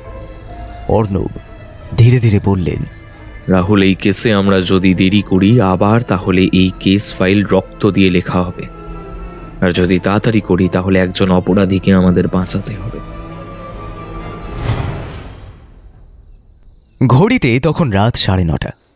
লালবাজারের কন্ট্রোল রুমে কলকাতার বিশাল মানচিত্রের সামনে দাঁড়িয়ে আছেন অর্ণব সেন। মানচিত্র জুড়ে লাল আর নীল পিনে চিহ্নিত হয়ে আছে একের পর এক ঘটনা, লোকেশন আর চলমান সূত্র। তাদের ভিড়ের মধ্যেই একটি পিন আলাদা করে চোখে পড়ছে, জল করছে যেন। হ্যাঁ, সেটি অরিত্র বসুর বাড়ি। মনিটরের আলোয় মানচিত্রটা যেন আর শুধু একটা শহর নয়, একটা যুদ্ধক্ষেত্র। আর অর্ণব জানেন এই রাতেই ঠিক হয়ে যাবে কলকাতা তার অদৃশ্য তালিকায় আরেকটা নাম যোগ করবে কিনা। রাহুল বলল, অরিত্র বসু আজ কোনো পাবলিক ইভেন্টে নেই, পুরো দিন বাড়িতেই। যে লোক নিজেকে নিরাপদ মনে করে সে দরজা বন্ধ করে রাখে। ঋতিকার সিকিউরিটি আপডেট? স্যার, ও এখন মায়ের সঙ্গে বাড়িতেই আছে। গুড। 1 সেকেন্ডের জন্য নজর সরাবে না। বাড়ির আশেপাশে যে কোনো অচেনা মুখ, যে কোনো অস্বাভাবিক নড়াচড়া সব নোট করবে। কিছু সন্দেহজনক মনে হলেই দেরি নয়, সঙ্গে সঙ্গে আমাকে জানাবে। কলটা কেটে গেল। অর্ণব আর দেরি করলেন না, তিনি সঙ্গে সঙ্গে আরেকটা নাম্বার ডায়াল করলেন। এই বারের কলটা যে কোথায় যাচ্ছে সেটা বলে দেওয়ার দরকার নেই, কারণ এবারের কলটা অরিত্র বসুর বাড়ির লোকেশনে। অরিত্র বসুর বাড়ির সিকিউরিটি স্ট্যাটাস চাই এক্ষুনি। কে আসছে, কে যাচ্ছে, গেটের বাইরে একটা পাতাও নড়ল কিনা, সব কিছুর আপডেট আমি লাইভ চাই। হ্যাঁ স্যার, আমরা অ্যালার্টে আছি। অর্ণব ফোন নামালেন না। জানতেন এই বাড়িটা এখন শুধু একটা লোকেশন নয়, এটা একটা কাউন্টডাউন। ফোনটা ধরে আবারও অফিসার জানালো, স্যার, এভরিথিং আন্ডার কন্ট্রোল, কিন্তু বাড়ির পাশের রাস্তায় একটা গাড়ি ঘন্টাখানেক ধরে দাঁড়িয়ে। কথাটা শুনে অর্ণব চোখ বন্ধ করলেন। চোখের সামনে ভেসে উঠল একটা মুখ, দেবাশিস। অর্ণব জানতেন এই মুহূর্তে একটা ভুল মানে দুটো লাশ। তিনি বেরোনোর জন্য প্রস্তুত, ঠিক তখনই ফোনটা আবার বেজে উঠল। এবার অন্য নাম্বার, তবে সেই চেনা কণ্ঠস্বর। Hello, ACP Sen. তুমি কোথায়? যেখানে আপনি আসবেন, তবে আপনার সেই আশাটা হবে একটু দেরিতে। অরিত্র বসুর দিকে যাচ্ছ? হ্যাঁ, কারণ আজই শেষ সুযোগ। আজ কেউ মরবে না। অর্ণব প্রায় গর্জে উঠলেন। ওপাশ থেকে ভেসে এলো হালকা হাসির শব্দ, ঠান্ডা এবং নির্লিপ্ত। দেবাশিস বলল, এই কথাটা আপনি আমাকে অনেক দেরিতেই বললেন। অরিত্র বসুর বাড়ি আলিপুরে। উঁচু দেওয়াল, তারপর কাঁটা তার, 4 কোণে সিসিটিভি, গেটে প্রাইভেট সিকিউরিটি, সবই নিখুঁত, সবই আত্মবিশ্বাসের সাজ। বাইরে শহর নিঃশ্বাস নিচ্ছে, ভেতরে নিরাপত্তার ভ্রান্ত ধারণা। ভেতরের ঘরে অরিত্রবাবু জানালার সামনে দাঁড়িয়ে, হাতে হুইস্কির গ্লাস। বরফটা ধীরে ধীরে গলে যাচ্ছে। আলিপুরের রাত আলোয় ঝকঝক করছে। সব কিছু তার নিয়ন্ত্রণে। এই বিশ্বাসটাই সবচেয়ে বড় নেশা। ঠিক তখনই ফোনটা বেজে উঠল। স্যার, একজন লোক গেটের বাইরে দাঁড়িয়ে নিজেকে ডেলিভারি বয় বলছে। রাত্রে ডেলিভারি পাঠিয়ে দাও। স্যার, লোকটা বলছে গণেশচন্দ্র এভিনিউ থেকে এসেছে। কথাটা শোনা মাত্র অরিত্রবাবুর হাতে থাকা উইস্কির গ্লাসটা সামান্য কেঁপে উঠল। গ্লাসের বরফটা ঠক করে ঠেকল ঠোঁটে এবং এক মুহূর্তের জন্য মুখের আত্মবিশ্বাসটা খসে পড়ল। তিনি ধীরে ধীরে বললেন, ভেতরে আনো, আমি নিজেই কথা বলবো। গলাটা নিচু কিন্তু স্পষ্ট। গেট খুলল। আলোয় প্রথমে যেটা ধরা পড়ল সেটা দেবাশিসের মুখ। হুডি নেই, কোনো আড়াল নেই, বহু বছরের জমে থাকা হিসেবের মতো চোখ দুটো স্থির, ঠান্ডা। দুজন মানুষ মুখোমুখি দাঁড়িয়ে, একজন ক্ষমতার চূড়ায় উঠে বসা, আরেকজন সেখান থেকে ছিটকে পড়া। অরিত্রবাবু হাসার চেষ্টা করলেন, হাসিটা মুখে এলো, চোখে এলো না। তুমি বেঁচে আছো? হ্যাঁ। কত টাকা চাও? আমি দাম নিই না, আমি হিসেব নিই। ঠিক তখনই বাইরে তীব্র ব্রেকের শব্দ, চাকা ঘষে থামার আওয়াজ। নীল লাল আলো দেওয়ালে নাচতে শুরু করলো। অর্ণব সেনের গলা বাইরে থেকে ছিটকে এলো, পুলিশ, গেট খুলুন। ভেতরে হঠাৎ নিস্তব্ধতা। এক মুহূর্তের জন্য দেবাশিস চোখ বন্ধ করল, যেন নিজের ভেতর সে কিছু একটা চেপে ধরেছে। অন্যদিকে অরিত্রবাবু ধীরে ধীরে পেছনে ফিরে ড্রয়ারটার দিকে হাত বাড়ালেন। নড়াচড়াটা খুব সূক্ষ্ম, কিন্তু দেবাশিসের চোখ এড়ালো না। পালানোর চেষ্টা একদম করো না। দেবাশিসের গলা ছিল নিচু কিন্তু ধারালো। সেই স্বরে কোনো দয়া নেই, কোনো রেহাই নেই। ঘরের বাতাস যেন হঠাৎ জমে গেল। অরিত্রবাবুর আঙুল ড্রয়ারের হাতলে কেঁপে উঠল। দেবাশিস তখন পেছনের দিক থেকে এক পা বাড়ালো, দূরত্ব মাপছে, শেষ সিদ্ধান্ত নিচ্ছে। ঠিক সেই মুহূর্তে শব্দটা এতটাই কাছ থেকে এলো যে জানালার কাঁচ কেঁপে উঠল। এক সেকেন্ডের জন্য সময় থমকে গেল। বারুদের গন্ধ ছড়িয়ে পড়ল ঘরের ভেতর, আর তারপর এক নারকীয় চিৎকার। অর্ণব সেন দৌড়ে ভেতরে ঢুকলেন, রিভলভার হাতে। চোখ ছুটে গেল চারিদিকে। ড্রয়িং রুমের মাঝখানে অরিত্র বসু পড়ে আছেন, শরীরের নিচে রক্ত ছড়িয়ে পড়েছে। হুইস্কির গ্লাস ভেঙে গেছে এবং কাঁচের টুকরো রক্তে মিশে আছে। দেবাশিস দেওয়ালের গায়ে হেলান দিয়ে দাঁড়িয়ে, দু হাত ধীরে ধীরে নামানো, চোখ খোলা, কিন্তু দৃষ্টিতে কোনো আলো নেই, যেন দৃশ্যটা সে আগেই দেখে ফেলেছে বারবার। তুমি গুলি করেছো? অর্ণব প্রায় চিৎকার করে উঠলেন। গলার ভেতর চাপা রাগ, হতাশা আর অবিশ্বাস একসঙ্গে ফেটে বেরোলো। দেবাশিস খুব ধীরে মাথা নাড়ল। না, আমি দেরি করেছি। কোণের দিকে তাকিয়ে থাকা সিকিউরিটি গার্ডটা আর নিজেকে ধরে রাখতে পারল না। শরীর কাঁপতে কাঁপতে ভেঙে পড়ল কথায়। স্যার,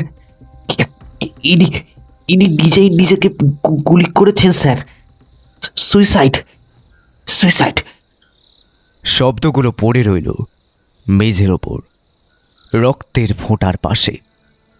ঘরের ভেতর আবার নীরবতা নামল, কিন্তু এই নীরবতা শান্ত নয়। এটা সেই নীরবতা যা শেষ হয়ে গিয়েও শেষ হয় না, যেখানে প্রশ্ন থাকে কিন্তু উত্তর আর আসে না। অর্ণব ধীরে ধীরে দেবাশিসের দিকে তাকালেন। একজন মানুষ যে খুন করতে এসেছিল, আরেকজন মানুষ যে নিজেই ট্রিগার টিপে বিচার এড়িয়ে গেল। আইন পৌঁছেছিল, কিন্তু ন্যায় কয়েক সেকেন্ড আগেই হার মেনে নিয়েছে। অর্ণব হাঁটু গেড়ে বসেছিলেন। মেঝেতে ছড়িয়ে থাকা রক্তের দাগ, ছিটকে পড়া গ্লাসের টুকরো, সব মিলিয়ে ঘরটা যেন একটা অসমাপ্ত বাক্য। একজন অপরাধী মরেছে, কিন্তু সত্যটা কোথায়? সব কি শেষ তাহলে? রাহুলের গলায় আশা আর ক্লান্তি একসঙ্গে। অর্ণব ধীরে উঠে দাঁড়ালেন। চোখে কোনো তাড়াহুড়ো নেই, কণ্ঠে নেই তৃপ্তি। না, কখনোই না। খুনে গল্প শেষ হয় না, গল্প শেষ হয় প্রমাণে। তিনি দেবাশিসের দিকে তাকালেন। দুজনের চোখ মিলল। একজন এখনো ব্যাচ পড়ে আছে, আর একজন বহু আগেই তা খুলে ফেলেছে। তুমি বেঁচে গেলে কেন জানো? কারণ তুমি খুনি নও, তুমি প্রুফ। প্রমাণ বেশি দিন বাঁচে না এসিবি অর্ণব সেন।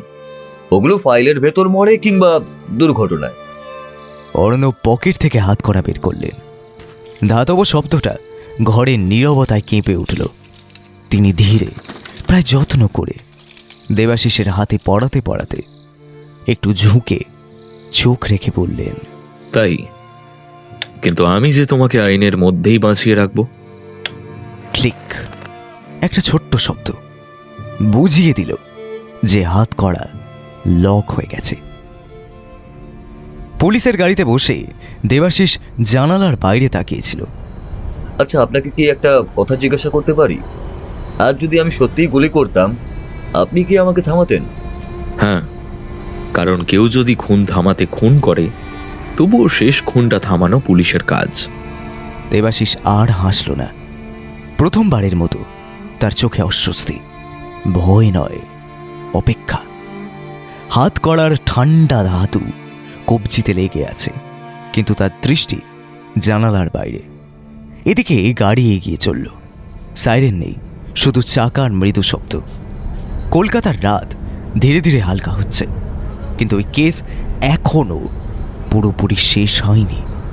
শুধু রাস্তা বদলেছে। অন্ধকার গলি থেকে এখন আদালতের আলোয়। সকালের আলো ইন্টারোগেশন রুমের জানালায় এসে পড়েছে, তবু ঘরের ভেতরে কোনো উষ্ণতা নেই। আলোটা যেন কেবল সব কিছুকে আরও নির্দয়ভাবে স্পষ্ট করে তুলেছে মুখের রেখা, চোখের ক্লান্তি আর না বলা কথাগুলোর ভার। টেবিলের ওপর রাখা জলের গ্লাসটার দিকে অর্ণব একবার তাকালেন। গ্লাসটা যেমন ছিল তেমনই রইল, অস্পৃষ্ট। এরপর তিনি চোখ তুলে সরাসরি দেবাশিসের দিকে তাকালেন। শুরু করো, আজ না বললে আগামীকাল আর কেউ শুনবে না। দেবাশিস ধীরে চোখ বন্ধ করল। কয়েক সেকেন্ড নিঃশ্বাসের শব্দ ছাড়া ঘরে কিছুই শোনা গেল না। তারপর সে বলল, সঞ্জয় মুখার্জি খারাপ মানুষ ছিল না। তাও সে মরেছে। হ্যাঁ, কারণ ভালো মানুষরাই সবচেয়ে আগে ভুল করে ভরসা করতে গিয়ে। সঞ্জয় বিশ্বাস করেছিল আইন তাকে বাঁচাবে, আর আমি জানতাম আইন তখনও ঘুমোচ্ছে। রীতিকা নয়, আসল টার্গেট ছিল মালবিকা। সঞ্জয়ের স্ত্রী? হ্যাঁ, আসলে মালবিকার হাতে একটা গুরুত্বপূর্ণ জিনিস এসে পড়েছিল, আর সে খবর অরিত্র বসু জেনে ফেলেছিল, কারণ মালবিকা ওই কলেজেরই কর্মরত ছিল। অর্ণব এবার টেবিলের ওপর রাখা ফাইলটা খুললেন। কাগজের খসখস শব্দটা ঘরের নিস্তব্ধতার মধ্যেই হঠাৎই অস্বাভাবিক জোরে শোনা গেল। এটা না, এর ভেতরে আরেকটা জিনিস ছিল, যার জন্যই মালবিকাকে মারার আদেশ দেওয়া হয়েছিল। অরিত্র বসু? সেই শুধু মুখ, পেছনে ছিল আরো একজন। তার নাম? আমি যদি নাম বলি তাহলে কালকে আপনি আর বাঁচবেন না। আমার চাকরি মরার ভয় শেখায় না দেবাশিস, মরার পর কি থাকে সেটা শেখায়। এই প্রথম দেবাশিস চোখ নামালো। সে ধীরে ধীরে বলল, সেই রাতে সঞ্জয় মরত না যদি সে অহেতুক বাড়াবাড়ি না করত। তুমি মেরেছিলে? হ্যাঁ, তবে ওকে মারার পরিকল্পনা আমার ছিল না। আমি সামনে পড়ে যাই। মানে ওর একটা ভুলে সবকিছু ভেস্তে যেত, তাই আমি নিজেকে সামনে আনতে বাধ্য হই। তুমি জানতে তুমিও মরতে পারতে। আমি তো আগেই মরে গেছি এসিপি অর্ণব, যেদিন পুলিশের চাকরি ছেড়েছিলাম সেদিনই। তাহলে সঞ্জয়? সে ভেবেছিল এই যুগে শয়তানদের বিরুদ্ধে একা লড়াই করা সম্ভব, আর ঠিক তখনই গুলি। অর্ণব চোখ বন্ধ করলেন। সঞ্জয়ের মৃত্যু খুন নয়, একটা প্রতিস্থাপিত মৃত্যু। আমি খুনি নই এসিবি অর্ণব, আমি একটা ভুলের শেষ লাইনে দাঁড়িয়েছিলাম। ভুলটা আপনি সঠিক জায়গায় ধরেছেন, কিন্তু ঠিক হাত দিয়ে নয়। আগামীকাল তোমার স্টেটমেন্ট রেকর্ড হবে। আগামীকাল কি হবে কারোর জানা নেই এসিপি অর্ণব। আগামীকাল থেকে সত্যের জন্য আসল লড়াই শুরু হবে। দরজা বন্ধ হয়ে গেল, কিন্তু লালবাজারের করিডোরে সেই ঘরের শব্দগুলো আরও অনেক দিন ধরে বাজতে থাকবে। এই অনুভূতি যেন মুহূর্তের মধ্যেই ছড়িয়ে পড়ল সেখানে উপস্থিত প্রতিটি পুলিশ কর্মীর মনে। রিপোর্ট জমা দেওয়ার তোড়জোড় চলছে। লালবাজারের ওই ঘরে যেন কয়েকদিন ধরে আলো একেবারের জন্যই নেভেনি। আজও সকালে সূর্যলোকের সঙ্গে মিশে আছে কাগজের খুক খুক শব্দ, ফাইলের ঘর্ষণ আর চাপা দীর্ঘশ্বাসের প্রতিধ্বনি। অর্ণব সেন টেবিলের সামনে বসে আছেন। টেবিলের ওপর দুটো ফাইল ছড়িয়ে আছে। একটির কভার সাদা, পুরোপুরি অফিসিয়াল রিপোর্টের ছাপ। আরেকটি বাদামি, কোনো সিল নেই। এটা ব্যক্তিগত নোট, অর্ধেক লেখা, অর্ধেক অগোছালো, নিজের হাতে সঞ্চিত তথ্য। দুটি ফাইলই একই ঘটনার আলোকপাত করছে, কিন্তু দুটিকে একসঙ্গে লেখা যায় না। অফিসিয়াল রিপোর্টে আইন এবং বাস্তবতার শীতল হিসাব, ব্যক্তিগত নোটে দেবাশিসের গোপন কথার ছায়া, ভুল ও দ্বিধার সঙ্গে লুকানো সত্য। অর্ণব চোখ ভাঁজ করে বসে আছেন। এক হাতে কফির কাপ, আরেক হাত ফাইলের ওপর। মনে মনে ভাবছেন কিভাবে দুই জগতের সত্য একসাথে সামনে আনা সম্ভব। এর মাঝেই রাহুল দরজায় এসে দাঁড়ালো। স্যার, ডিসিপি ফোন করেছেন, বলেছেন যে রিপোর্টটা আজকে রাত 8টার মধ্যেই চাই। কোনটা? স্যার, ওই অফিসিয়ালটাই। অফিসিয়াল রিপোর্ট সবসময় সত্য বলে না রাহুল, সত্যকে সহ্য করার মতো করে সাজিয়ে তোলে। অর্ণবের কথা মতো টাইপিস্ট হাতে হাত রেখে টাইপ করতে শুরু করলেন। অরিত্র বসুর মৃত্যু আত্মহত্যায়। দেবাশিস চক্রবর্তী সন্দেহভাজন, তবে প্রত্যক্ষ প্রমাণ নেই। সঞ্জয় মুখার্জির মৃত্যু ক্রস ফায়ারে। টাইপিস্ট থামল। 3 লাইনের মধ্যে একটি মানুষের পুরো জীবন ধ্বংসপ্রায়। অর্ণব ধীরে ধীরে বাদামি ফাইলটা খুললেন। ভেতরের পাতাগুলোতে দেবাশিসের লেখা অর্ধেক খাতা, অর্ধেক অগোছালো নোট। এখানে লুকিয়ে আছে মালবিকার ফাইলের তথ্য এবং সেই একজন ব্যক্তির নাম, যা বলা যায় না। এই ফাইলের কোনো জায়গা আদালতে নেই, কিন্তু এটি অতীতের সমস্ত ছায়া, সমস্ত সত্য। অর্ণব ধীরে ধীরে চোখ বন্ধ করলেন। যা লেখা হচ্ছে তা হলো আইনময় সত্যের পর্দার আড়ালে থাকা জীবনের রক্তের সাক্ষ্য। ঘরে নিস্তব্ধতা, কাগজের খুসখাস, টাইপিস্টের হাতের আওয়াজ এবং অর্ণবের নিঃশ্বাস সব মিলিয়ে যেন এই সত্যকেই স্বীকার করছে। দরজায় আবার শব্দ। এইবার কেউ ইউনিফর্মে নেই, সাধারণ শাড়ি পরেছে। হ্যাঁ, মালবিকা মুখার্জি। চোখ লাল, তবু কাঁদছেন না।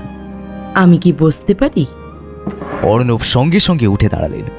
চোখে মৃদু প্রশংসা, কণ্ঠে শীতল সৌজন্য। আপনি সাহসী, সবাই এই ঘরে ঢুকতে পারে না।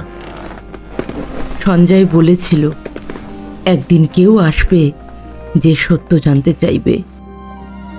আপনি সেই লোক। অর্ণব সরাসরি তার দিকে তাকালেন, কিন্তু কিছু বললেন না। নিস্তব্ধতাকে ভেঙে রইল শুধু ফাইলের শব্দ আর ঘরের ভেতর জমে থাকা বাতাসের চাপা হাহাকার। মালবিকা ব্যাগ খুলে একটি ছোট্ট পেন ড্রাইভ বের করলেন এবং সেটি টেবিলের দিকে এগিয়ে দিয়ে বললেন, এটা আমি লুকিয়ে রেখেছিলাম, কারণ আমি জানতাম যেদিন এটা প্রকাশ্যে আসবে সেই দিনই আমাদের সবার মৃত্যু অনিবার্য হয়ে যাবে। আপনি ইন্টারোগেশন রুমে সেদিন এই বিষয়টা বলেননি কেন? কারণ আমি ভেবেছিলাম সবকিছুর আগে আমাদের আমাদের মেয়েকে বাঁচানো দরকার। ঘরের ভেতরে নীরবতা নেমে এলো, এমন নীরবতা যেখানে চিৎকারও লুকিয়ে থাকে। আর ঠিক তখনই ফোন বেজে উঠল। অর্ণব ধরলেন। হ্যালো। উপাস থেকে ডিসিপির কঠিন কণ্ঠ। রিপোর্টে দেবাশিসের নাম বেশি আসছে, এর কারণ কি? সে বেশি জানে তাই জন্য? আমরা এতও জানতে চাই না, স্যার আমি পুলিশ হয়েছি জানার জন্যই। সাবধানে থেকো সেন, মনে রাখো সব খুনি ছুরি হাতে নেয় না। তারপর ফোন কেটে গেল। রাহুল সামনের দিকে এগিয়ে এসে বলল, স্যার চাপ কিন্তু বাড়ছে। চাপ থাকে বলেই বোঝা যায়, ঠিক জায়গাতেই আঘাত লেগেছে। পেন ড্রাইভটা বাদামি ফাইলে রাখার মুহূর্তে অর্ণব বললেন। এরপর তিনি অফিসিয়াল রিপোর্টের শেষ লাইনে সই করলেন। বাদামি ফাইলটা লকারে রেখে চাবিটা নিজের পকেটে পুড়ে নিয়ে শান্ত স্বরে যোগ করলেন, আজ না হোক একদিন এটা খুলবেই। মালবিকার প্রস্থানের পর অর্ণব রুম থেকে বেরিয়ে করিডোর দিয়ে হাঁটতে লাগলেন। রাহুল আবার তাকে জিজ্ঞাসা করল, স্যার দেবাশিস? সে জেলে যাবে কিন্তু ইতিহাসে নয়। এই কেস আমাদের শিখিয়ে দিল সব খুন খারাপ নয়, আবার কোনো খুন ঠিকও নয়।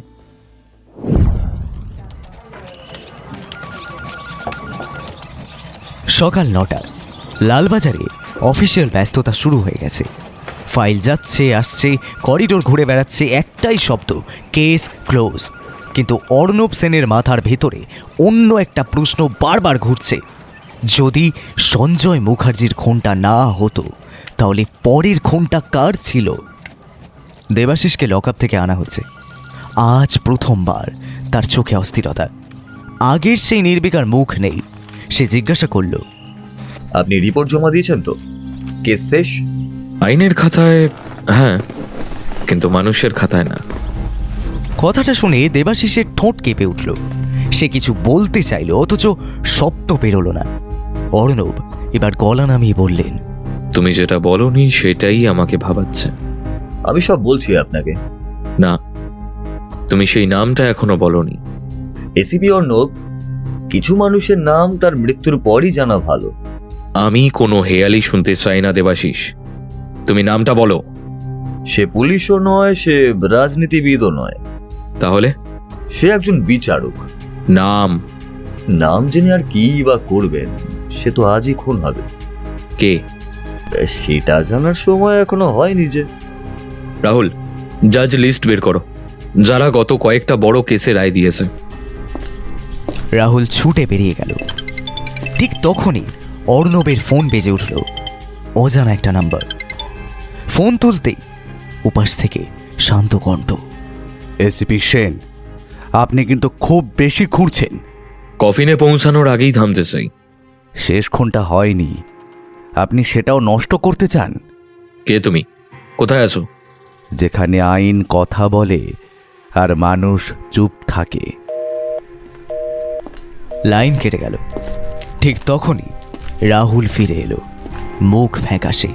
সে বলল, একজন বিচারক আছেন, জাস্টিস অনিরুদ্ধ মিত্র।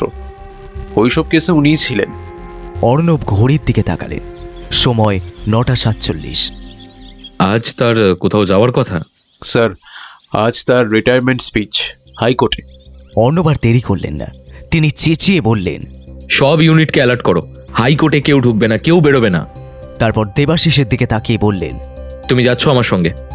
দেবাশিস চুপ করে দাঁড়িয়ে রইল, কিছু আর বলল না। এদিকে হাইকোর্টের সামনে তখন ভিড়, মিডিয়া, ফুল, হাসি, উৎসবের আবহ, আর ভেতরে একটা সম্ভাব্য মৃত্যু। অর্ণব ভিড় ঠেলে এগোলেন। ঠিক তখনই একজন লোক সামনে এসে দাঁড়ালো, চোখে চশমা, হাতে ফাইল। অর্ণব থামলেন। চোখে চোখ লোকটা শান্তভাবে বলল, এসিপি সেন, খুন না হলে কি অপরাধ হয়? হয়, যদি খুনটা পরিকল্পনা করা হয়। চারিদিক থেকে পুলিশ ঘিরে ধরল। লোকটার মুখের হাসি মুহূর্তের মধ্যেই মিলিয়ে গেল। জাস্টিস মিত্র অক্ষত রইলেন। কোনো খুন হলো না, কিন্তু লালবাজার জানে আজ একটা খুন হওয়ার কথা ছিল। আর সেই অনঘটিত খুনটাই এই কেসের সবচেয়ে বড় প্রমাণ। অর্ণব ধীরে ধীরে বললেন, কিছু খুন রক্তে লেখা হয় না, তবু অপরাধ থেকেই যায়। আজ আপনি জিতলেন এসিপি অর্ণব। পেছন থেকে দেবাশিসের কণ্ঠস্বর ভেসে এলো। অর্ণব ফিরে তাকালেন। চোখে কোনো বিজয়ের তৃপ্তি নেই, কেবল দায়িত্বের ভার। তিনি শান্ত গলায় বললেন, না, আজ শুধু আরেকটা খুন থামালাম। কলকাতার আকাশে তখন রোদ আলোয় ভরে আছে শহর, তবু এই কেসের ছায়া এখনো পুরোপুরি সরে যায়নি। হাইকোর্ট চত্বর ধীরে ধীরে ফাঁকা হচ্ছে, মিডিয়ার ক্যামেরা গুটাচ্ছে। একটি সফল নিরাপত্তা ব্যবস্থা, এই শিরোনামেই আগামীকালের খবর বেরোবে। কিন্তু অর্ণব সেন জানেন আজ এখানে একটা রায় হয়ে গেছে, যেটা কোনো জাজ লেখেননি। লালবাজারে ফিরে দেবাশিসকে আবারও লকআপে নেওয়া হলো, তার সঙ্গেই আনা হলো সেই লোকটিকেও। হ্যাঁ, হাইকোর্ট চত্বর থেকে গ্রেপ্তার করা সেই চশমা পরা লোকটি, কিছুক্ষণের মধ্যেই তার পরিচয় স্পষ্ট হয়ে গেল। সে এসেছিল জাস্টিস অনিরুদ্ধ মিত্রকে খুন করতে। এই ঘটনাটা আজ কাগজে উঠবে না ঠিকই, কিন্তু রিপোর্টে নতুন করে তার নাম যোগ হবে। লালবাজার জানে এই মানুষটাই ছিল শেষ চালের ঘুঁটি। দেবাশিস তাকে দেখা মাত্রই চিনে ফেলেছিল, কারণ এমন মানুষরা সামনে থাকে না, তারা থাকে ছায়ায়, বছরের পর বছর নীরবে থেকে শুধু আদেশের অপেক্ষা করে। অর্ণব দরজার সামনে দাঁড়িয়ে বললেন, আজ তুমি নামটা না বললেও আমরা তাকে খুঁজে বের করতে পেরেছি। আমি না বলেই বরং আপনার উপকার করেছি। আমি যদি বলে ফেলতাম সেটা তখনই হতো, আর আপনি পড়তেন প্রশাসনের কড়া প্রশ্নের মুখে। মানে কোর্ট চত্বর হোক কিংবা নিজের বাড়ি, জাস্টিস মিত্রকে মরতেই হবে। কথাগুলো যেন অর্ণবের বুকের ভেতর সরাসরি ধাক্কা মারল। তিনি কিছু বলার আগেই খবর এলো যে ডিসিপি তাকে ডেকে পাঠিয়েছেন। ঘরে ঢুকতে ডিসিপি বললেন, আরে এসো এসো সেন, ওয়েল ডান, তুমি খুব ভালো কাজ করেছো। Thank you sir. কিন্তু একটা কথা মনে রাখবে, এই কেসটা এখানেই শেষ, আর না বাড়ানোই ভালো। স্যার, কেসটা এখানেই শেষ নয়। জাস্টিস মিত্রকে আমাদের কভার দিতেই হবে। ওনার জীবন এখনো সংশয়ের মধ্যে। কি বলছো তুমি? স্যার, জাস্টিস মিত্রই এই গল্পের পেছনে থাকা মূল মাথা। গ্রেপ্তার হওয়া দুজনের বক্তব্য থেকে আপাতত সেটাই স্পষ্ট, তাই আমাদের কাজ এখনো শেষ হয়নি। ঠিক আছে, এখনই ওনার সিকিউরিটির ব্যবস্থা করো, বাকিটা আমি বুঝে নেব। বাকিটা আপনি বুঝে নেবেন মানে? তোমার দায়িত্ব যেটুকু সেটুকুই পালন করো সেন। বেশি বোঝার চেষ্টা করলে অনেক কিছু ভেঙে পড়বে। স্যার, ভাঙার ভয়ে যদি আমরা থেমে যাই, তাহলে যেটা দাঁড়িয়ে আছে সেটা আসলে আগেই ভাঙা। ডিসিপি দীর্ঘক্ষণ অর্ণবের দিকে অবাক হয়ে তাকিয়ে রইলেন, চোখে প্রশংসা আর সতর্কতা একসঙ্গে। তারপর ধীরে ধীরে বললেন, তুমি একদিন খুব ভালো অফিসার হবে সেন, বাট ট্রাস্ট মি, এখন তোমার চুপ করে থাকাটাই বুদ্ধিমানের কাজ হবে। আর এর মধ্যেই কন্ট্রোল রুমে ফোনটা বেজে উঠল। রাহুল ফোনে খবরটা পেয়ে ডিসিপির ঘরে দৌড়ে এলো। অর্ণব তাকে ওইভাবে হাঁপাতে দেখে বুঝে গিয়েছিলেন যে এটা কোনো সাধারণ খবর নয়। রাহুল জানালো, স্যার, একটা ভয়ঙ্কর খবর। জাস্টিস অনিরুদ্ধ মিত্র কিছুক্ষণ আগে নিজের বাড়িতে মারা গেছেন, দুপুরে খাবার ঠিক পরেই। ঘরটা যেন হঠাৎ করেই ছোট হয়ে এলো। অর্ণব ধীরে ধীরে বললেন, কারণ? কারণ আর কিছুই না স্যার, খাবারে বিষক্রিয়া। পরিচারক গ্রেফতার, নাম নেপাল দে। স্যার, ওই নেপাল দে লোকটা আসলে মৌমিতার বাবা। ডিসিপি এবং অর্ণব কথাটা শুনে চেয়ারে বসে বললেন, এই নামটা নতুন নয়। মৌমিতা এমন একটা নাম যেটা কখনো ফার্স্ট ইনফরমেশন রিপোর্টে ঢোকেনি, কিন্তু প্রত্যেকটা ফাইলের ছায়ায় ছিল। কিছুক্ষণ বাদে রাহুল ফিরে এসে জানালো, খোঁজ নিয়ে জানা গেছে স্যার, নেপাল দে বিগত 1.5 বছর ধরে ছদ্মবেশে জাস্টিস মিত্রের বাড়িতে কাজ করছিল। হোয়াট? 1.5 বছর? হ্যাঁ স্যার, আর এইটাই তার উদ্দেশ্য ছিল, তাকে খুন করা। ইন্টারোগেশন রুমে নেপাল দে বসেছিল, চুল পাকা, চোখে কোনো ভয় নেই। এসিপি অর্ণব সেন তার সামনে বসে বললেন, আপনি জানেন যেটা করেছেন সেটা অপরাধ? হ্যাঁ জানি, আর এটাও জানি কেন করেছি। আমার মেয়ে একা না বাবু, ওই কলেজে আরো অনেক মেয়ে ছিল। ট্রাস্টি অরিত্র বসু ও তার সঙ্গীরা মিলে। নেপাল ভেঙে পড়ল কান্নায়, তারপর একটু থেমে ফের বলল, আর বিচারক অনিরুদ্ধ মিত্র ছিল মূল মাথা। ওরা শুধু অপরাধ করেনি, ওরা নিশ্চিত করেছিল কেউ যেন বিচার না পায়। অর্ণব বুঝতে পারলেন এই কারণেই প্রতিটা কেসে একই নাম বারবার ফিরে আসছিল, অরিত্র বসু, আর সেই সঙ্গে বিচারকের রায়। আমি জানতাম একজন একা কিচ্ছু করতে পারবে না, তাই দেবাশিস বাবুর সঙ্গে যোগাযোগ করি। দেবাশিস? ও পুলিশ ছিল, ও জানতো আইনের ফাঁক কোথায়। সত্যটা এবার এক এক করে জোড়া লাগতে লাগলো। দেবাশিস নেপাল দে যেন একই পরিকল্পনার দুই দিক, একদিকে খুনের মাধ্যমে অপরাধীদের থামানো, অন্যদিকে শেষ খুনটা না হতে দেওয়া, যাতে পুরো চক্রটা প্রকাশ পায়।